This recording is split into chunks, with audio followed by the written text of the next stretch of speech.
She found the file they didn't want her to find, and the man who hired her to find it is now standing in her doorway, telling her to stop. She followed the money the way she always does, carefully, quietly, without asking permission. And what she found wasn't fraud. It was something much older, much worse.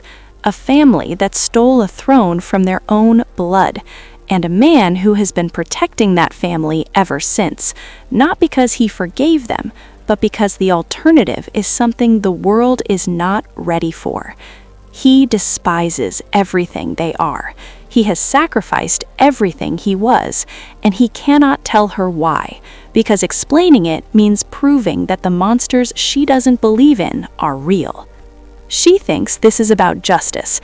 She's right. He thinks this is about survival. He's also right. And somewhere between those two truths is a secret that could destroy them both. If you keep watching, you will. Sera Voss arrived at the Morreci Group's downtown offices at 7 in the morning.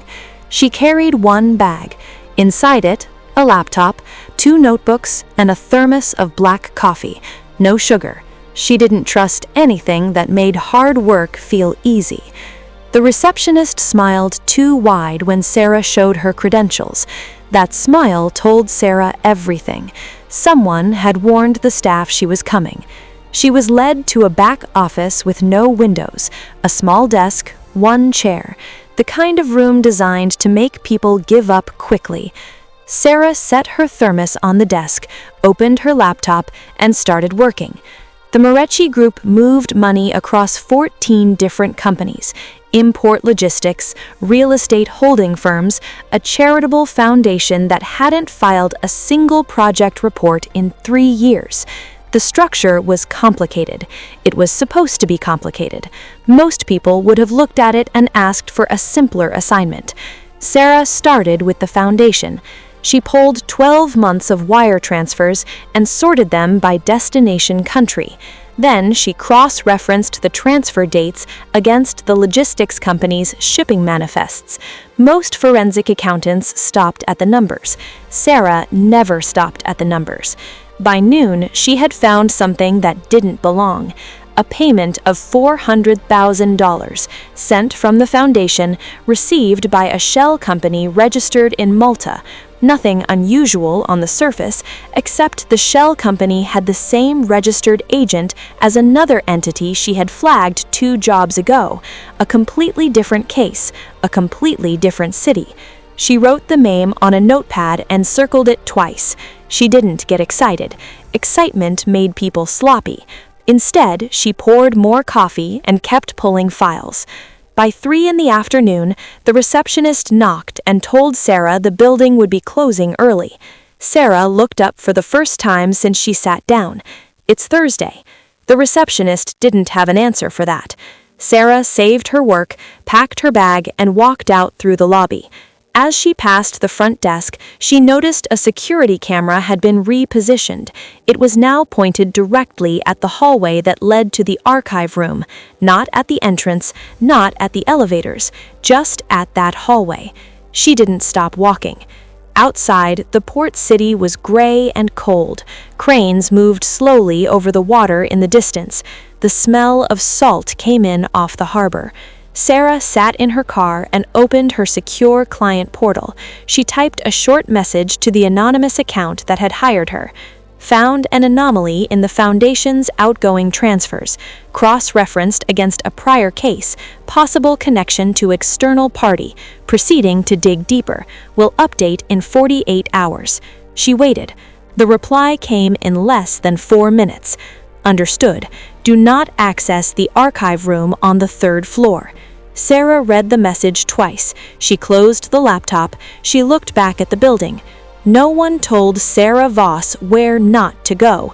That was the first thing her anonymous client should have known about her. She made a note. Archive room, 3rd floor. Tomorrow. Then she drove home. Dante Morreci ran his import business out of a converted warehouse at the edge of the harbor. No sign above the door, no logo on the building. The company was registered under a different name, a plain, forgettable name that showed up nowhere on any list connected to his family. That was the point. He kept 4 employees. All of them knew exactly what they were paid to do. None of them asked questions they weren't supposed to ask. He had chosen each one carefully, the way a man chooses tools he plans to use for a very long time. That morning, he stood at the warehouse window and watched a cargo ship ease into the dock.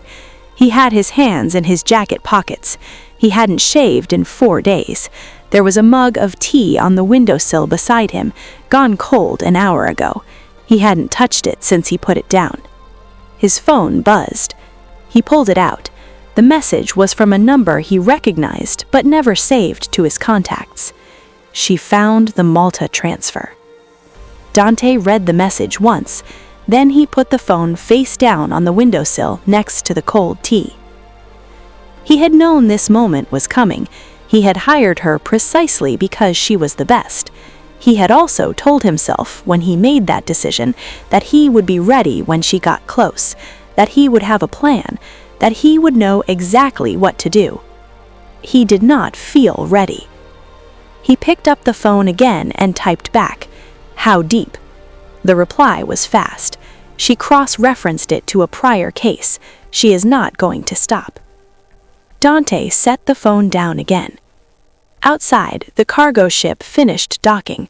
2 men in orange safety vests began walking the gangway. Seagulls circled slowly above the water. He thought about the archive room. The 3rd floor held the paper records, the real ones, not the versions the Morreci family had sanitized for auditors. He had obtained access to those records 6 months ago, quietly, through a contact who owed him a favor. He had read every page. He understood now, fully and completely, the structure his family had built. And more importantly, he understood why it could not be dismantled too quickly, without consequences no one could walk back. He had sent her the message telling her to stay away from the archive room. He already knew she wouldn't listen. He pulled on his jacket, left the cold tea exactly where it was, and walked out of the warehouse. He drove to the Morreci Group's building and took the elevator to the 3rd floor. He walked to the archive room and stood outside the door. He pressed his hand flat against it, once. Then he unlocked it and went inside. He spent 2 hours removing 3 specific folders from the shelves, not destroying them, moving them.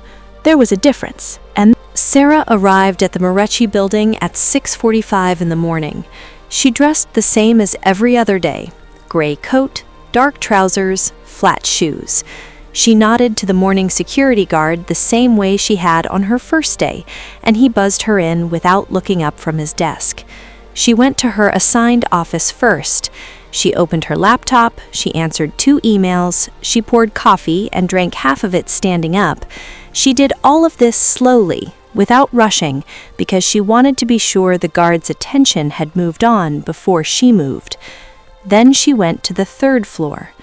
The archive room door had a keypad lock. She had noticed it 2 days ago. She had also noticed, on that same walk, that the keypad was the same brand as the ones on the 2nd floor storage rooms, and that those rooms used a default 6-digit code the building manager had never changed. She tried the default code. The lock clicked open. Sera stepped inside and turned on the lights. The room was not large. Metal shelving ran along 3 walls, floor to ceiling. Every shelf held binders, color-coded by year and company division. Whoever maintained these records was meticulous. She started at the oldest section and worked forward. Most of what she found matched what she already had, but in the 3rd cabinet from the left, behind a divider from 11 years ago, she found something that made her stop: a blood treaty document. She had never seen one in practice, only in legal history texts. It was a contract signed in biological material, old law, the kind that predated most modern court systems. In some jurisdictions, it was still considered binding. The document transferred a family title.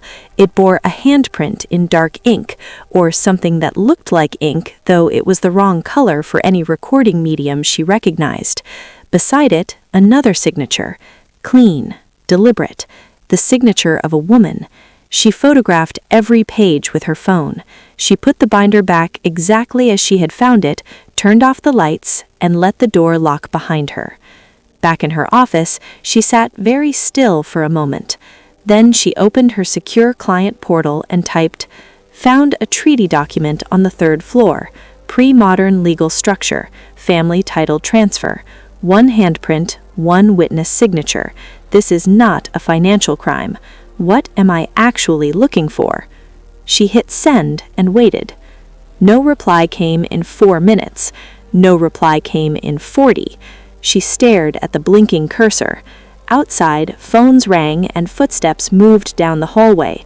The building worked around her like nothing had changed. She picked up her phone and looked at the photograph of the handprint again. Something cold settled in her chest. Not fear, a sharper feeling. The feeling she got when numbers stopped being numbers and became something real. She closed the photo. She opened a new document. At the top of the page, she typed one question. Who? He was already in her office when she returned from the break room. Sera stopped in the doorway. He stood beside the window, the one that faced the interior corridor. He had not sat down. He was looking at her directly, from the moment she appeared, as if he had heard her coming from far away. He was taller than she expected for someone who had entered without noise. He wore a plain dark jacket, no tie. His hands were in his pockets. Sera stepped inside and pulled the door shut behind her. "You're not from the legal team," she said. "No," he said. "You're not from the financial compliance department either." She set her coffee on the desk and did not sit. She wanted to be standing for this. "No." "Then who are you?" He took one hand out of his pocket and held it out, flat, open, not aggressive. "I'm the one who hired you." The room was very quiet. Sera looked at him. She looked at the way he was standing, weight balanced evenly, very still, the way people stood who had spent years learning to take up exactly as much space as they intended to. She looked at his hands. "You hired me to audit the Morreci group?" she said. "Yes." "And your name?" A pause, short but there. "Morreci." She moved, just one step sideways, positioning herself nearer to the door without making it obvious. "You hired me to audit your own family's company?" "Yes." "And then told me to stay away from the 3rd floor?" He said nothing. "And now you're in my office at 9 in the morning, which means something I found yesterday made you decide a message wasn't enough." He looked at her desk, at the closed laptop, at the thermos. He did not try to sit, did not lean on anything, did not perform comfort he didn't have. "What did you do with what you found?" he asked. "I photographed it." He closed his eyes for exactly 1 second, then opened them. "I need you to stop the audit." "You hired me to do the audit." "I know." "You're asking me to take your money and not finish the work?" "I'm asking you to stop. I'll pay the full amount regardless." Sera picked up her coffee. She drank from it slowly, watching him over the rim. She noted the tension in his shoulders, the set of his jaw, the fact that he had not looked at her laptop with the calculating expression of someone who wanted to take it. He wasn't here to threaten her. That was the most confusing part. "You're going to need a better reason than that," she said. He looked at her for a long moment, the way a person looks when they are making a decision they have been postponing. "Can you meet me tonight?" he said. "Off the premises." "Give me an address," she said. "I'll decide if I show up." The address he gave her was a warehouse at the edge of the harbor. Sera parked a street away and walked the rest on foot. Old habit. She wanted to see the building before she was inside it. It was plain. No windows on the ground level. One door, facing the water. A single light above the entrance. She checked the street behind her. No parked cars with idling engines, no one watching from a corner. She walked to the door and knocked twice. He opened it himself. Inside, the warehouse was open and clean. A long work table ran down the center. Charts on one wall, shipping routes. A corkboard with photographs pinned to it. 2 chairs near a small electric heater. No weapons visible. No other people. She stepped inside. He closed the door. "Sit," he said, and then caught himself. "Please." She sat in the chair farthest from the door. He sat in the one across from her. He didn't offer her anything to drink. She wouldn't have accepted it. He reached under the work table and pulled out a folder. He set it on the table between them without opening it. "That document you found, the treaty, do you know what it transfers?" "A family title," she said, "based on format and date, a leadership position of some kind. The biological signature suggests it was meant to be irrevocable." "It was signed with my handprint," he said, "while I was unconscious. My mother signed as witness." Sera looked at the folder. She did not reach for it. "What does the title control?" He looked at her steadily. "Before I answer that, I need you to understand something. The audit you're running, if you complete it and submit through your client portal, the report will be accessed by a third party before it reaches me. You are my client. Someone intercepted my account credentials 8 weeks ago. I found out 6 days ago. Everything you send through that portal goes to them first." Sera felt the cold settle in her chest again, the same feeling as the archive room. Who is them? An organization called the Meridian. The name meant nothing to her. She said so. "They have been watching my family's financial structure for years," he said. "Not because the Morreci group is criminal, because it is, without meaning to be, a protective layer around something much larger. If your audit completes through that portal, it gives them a full map." "A map of what?" He opened the folder. Inside were photographs, not financial documents. Photographs of people, standing in groups, in remote locations, at night. Many were taken with long lenses. The people in them did not know they were being watched. "Of everyone connected to my bloodline," he said, "and the bloodlines that depend on ours staying intact." Sera studied the photographs. She turned 3 of them over to read handwritten notes on the back. Dates, locations, names she didn't recognize. She set the photographs down. "You're going to need to tell me everything," she said. He pulled the folder back across the table. He folded his hands on top of it. "Yes," he said, "I think I am." He talked for over an hour. Sera did not interrupt. She sat with her hands folded in her lap and listened the way she listened to everything, completely, without giving away what she was thinking. She had trained herself for years to receive information without reacting. Reacting too early closed doors. He started with his family. The Morreci name was old. Not old in the way that meant wealth accumulated over generations, old in a different way.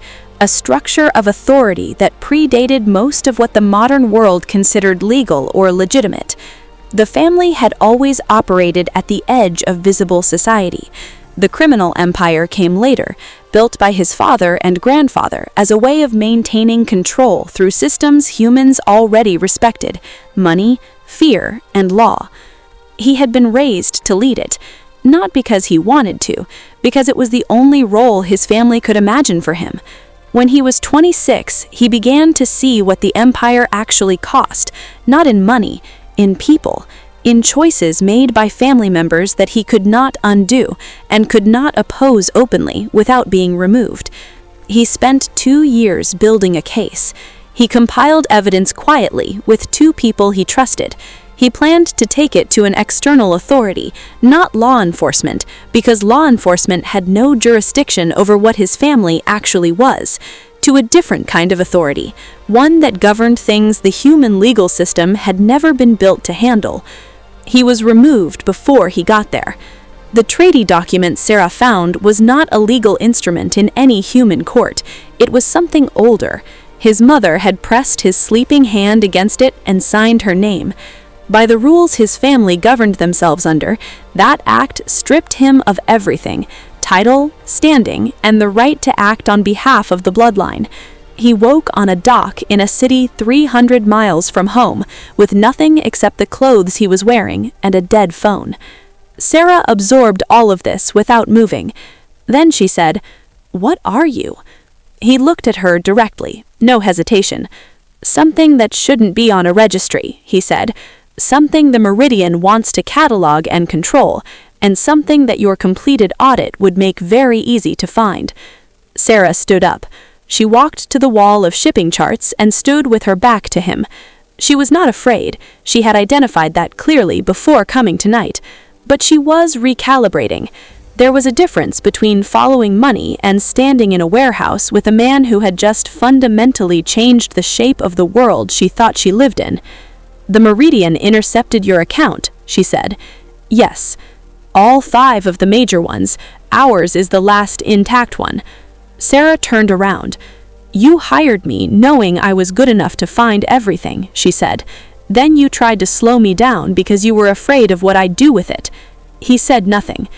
"That's not a plan. That's a delay." "I know," he said quietly. She sat back down. "Then let's make an actual plan." The next morning, Sera arrived at the Morreci building as usual. She went to her office, opened her laptop, and continued the audit exactly as she had been conducting it. She made no visible change in her behavior. The receptionist brought her a coffee she hadn't asked for. Sera thanked her and drank it. At 11, a man she hadn't seen before walked into her office without knocking. He was older, silver hair cut very short. He wore a dark suit with a pocket square that matched nothing. He sat down across from her desk as if he owned the chair. "Miss Voss," he said, "I'm told you've been very thorough." Sera saved the document she was working on. She folded her hands on the desk. She waited. "I'm Carmine Morreci," he said. "I believe you know our family name." "I'm performing a financial audit," Sera said. "I know the company name." He smiled. It was a specific kind of smile, the kind that acknowledged the other person's performance while making clear they weren't fooled by it. "You were in the archive room 2 days ago," he said. "The door was unlocked." It was not unlocked. Sera kept her expression neutral. "I found it open." Carmine crossed one leg over the other. He looked at the thermos on her desk. He looked at her laptop. He looked at her the way very powerful men looked at things they were deciding whether to acquire or remove. "Our family values discretion," he said. "We hired your firm because we were told you were discreet." "My work product is confidential until delivery," Sera said. "That's standard." "I'm not talking about your work product." He leaned forward slightly. "I'm talking about what you choose to notice and what you choose to leave alone." Sera looked at him steadily. "Mr. Morreci, I was hired to audit your company. That is what I am doing. If there's a concern about the scope of that work, it should be raised with whoever placed the engagement order." Carmine stood up. He adjusted his cufflinks, each one set with a small, dark stone. He smoothed the front of his jacket. "The engagement was placed by our firm's legal office," he said. He said it the way people said things they knew were false, calmly, with full eye contact, testing whether she would push back. Sera smiled politely. "Then I'll be sure to keep them updated." He left without another word. Sera waited until she heard the elevator open and close down the hall. Then she picked up her personal phone, not the work one, and typed a message to Dante. "Your uncle just came to my office. He told me the engagement was placed by your legal office." The reply came in 2 minutes. "He knows you and I have spoken. You need to be careful today." Sera looked at the door. Then she looked back at her laptop. She opened the secondary file she had been. They met again at the warehouse that evening. Dante had a second corkboard set up beside the first. New photographs on this one, not of people, but of documents, financial records, polled and photographed at high resolution. He had been building his own file, separate from hers, for nearly a year. Sera stood in front of it and studied it for a long time without speaking. He stood beside her, not crowding her, giving her space to think. "The Meridian has 3 people inside your family's organization," she said finally. "I believe 4. She pointed to a name on one of the document photographs. "This one. Do you know who this is?" a lawyer retained by my uncle 8 months ago. She incorporated 7 of the Meridian's holding structures over the past 2 years. Sera tapped the photograph. She is not their inside contact. She is their financial architect. The inside contact is someone who feeds her information about which assets to protect when the audit closes. Dante was quiet for a moment. You already know who it is. I have a strong candidate. She turned to face him. But I want to show you something first. She opened her laptop on the work table and turned it toward him. On the screen was a clean, structured spreadsheet, 2 columns. On the left, asset structures belonging to the Morreci family. On the right, corresponding structures held under Meridian-connected names. They've been mirroring your family's holdings, she said. For every structure your family maintains, the Meridian has built a parallel one. When your family's structure collapses, for any reason, theirs steps in immediately. The transition would be invisible to anyone not looking at both maps simultaneously. Dante leaned over the table and looked at the screen. He stood close. She could see from the corner of her eye that his jaw had tightened. They didn't just infiltrate the bloodlines, he said. No, she said. They build a replacement system, one that operates under human legal jurisdiction. Once the transition happens, your bloodline and everyone connected to it becomes a registered entity, cataloged, auditable by people who do not have your interests in mind. He straightened up. He moved to the window and stood with his back to her. She watched him. She had been watching him across multiple days now. She had a good reading of him by this point, the things he said and the things he didn't, the way silence worked for him differently than it worked for people who used it as strategy. His silences were not calculated. They were the pauses of a person carrying something very heavy with very little help. You've been protecting them, your family, even after what they did? Yes. Not because you forgave them. No. Because if they fall, the Meridian moves in and your entire bloodline gets registered and controlled. Yes. She closed her laptop. Then here is what I think we do. He turned around. We don't stop the audit. We finish it, but we finish it my way. The report took 4 days to prepare. Sera worked on it in the warehouse, not at the Morreci building. She accessed the company's files remotely through the standard credentials she had been given at the start of the engagement. Every document she pulled was logged. Every query was visible. She made no attempt to hide her activity. That was intentional. She wanted the Meridian's inside contact to see a normal audit advancing toward a standard conclusion. She wanted them to believe that in 72 hours, they would receive a clean financial map of every structure connecting the Morreci bloodline to the people it protected. On the second evening, Dante brought food to the warehouse for the first time.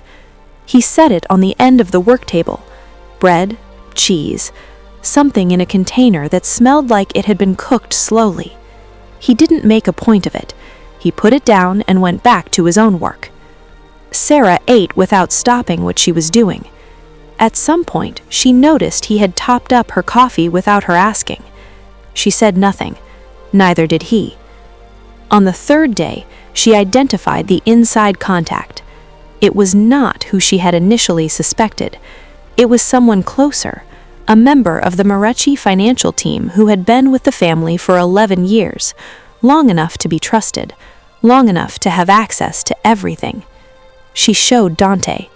He looked at the name for a long time. His expression didn't change dramatically. Something behind his eyes shifted, very quietly, like a door closing in a building that had been open too long. I understand, he said. Do you want to be the one to... No, he said. Handle it your way. On the fourth day, she finished the report. It was accurate, every number correct, every structure documented. It was the most thorough financial audit she had ever produced. It was also incomplete in one specific and deliberate way. The financial layer connecting the Morreci holdings to the protective network beneath them was not in the report, not redacted, not flagged as missing, simply absent. because she had built the analysis in a way that made its absence invisible to anyone who did not already know what to look for. She submitted it through the compromised client portal at 9 in the morning. Then she sat back. She finished her cold coffee. Outside the warehouse, the harbor was silver and flat. A ship moved slowly toward open water. Dante stood at the window. "She'll read it today," she said. "Yes.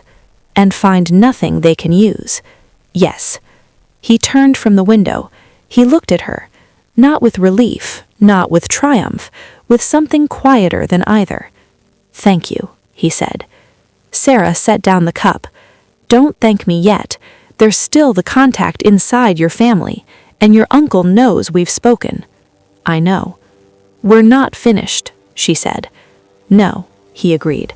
"But for the first time in 4 years, I feel like we might get there." The inside contact was walked out of the Morreci building on a Tuesday. Sera was not present for that. She did not need to be. She had given Dante everything: the transaction records, the communication logs, the 11 years of small, careful acts that had added up to a complete structural betrayal. What happened after that was not her work. She heard about it 2 days later, through a short message. Handled. No one was hurt. She believed him. Carmine Morreci summoned Dante to the family offices 3 days after the audit report was submitted. Sera knew about the meeting because Dante told her beforehand. He drove there alone. He did not ask her to come. He came to the warehouse afterward. He sat down for the first time since she had known him, not at the window, not moving between the corkboards, but in the chair across from her with both hands on the table. He told her what had happened. Carmine had read the audit report. The Meridian told him it was incomplete. Carmine accused Dante of interfering. Dante let him finish. Then Dante placed the treaty document on the table, a copy, not the original, because Sera had secured the original through a separate legal channel before leaving the archive room that second morning. He told Carmine exactly what the treaty was, what it had been used for, and what it meant under the authority his family claimed to govern itself by. The room had been very quiet. Then Dante said, "I am not here to take anything back. I am here because I know everything. What I do with that depends on what this family does next." He named 3 changes: a dissolution of the Malta Shell Company, a severance of all ties to the Meridian's financial architecture, and an acknowledgement within family governance of what the treaty had actually been. He gave them 30 days. Sera listened. When he finished, she was quiet for a moment. Outside, rain had started, light and even against the warehouse roof. "They'll comply," she said.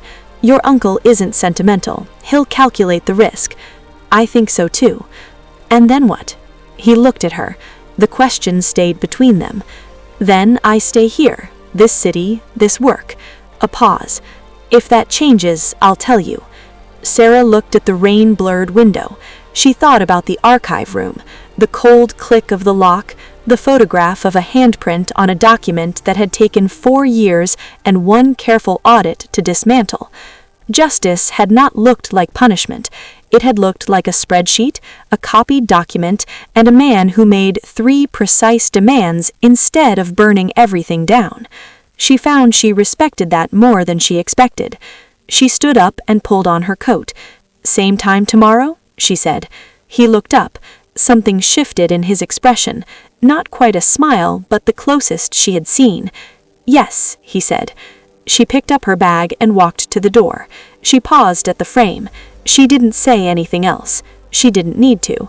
She stepped out into the rain. Behind her, through the wall, she heard The audit started as a job. The job became a secret. The secret became a choice, because justice doesn't always look like punishment. Sometimes it looks like 2 people who finally stop running from the truth.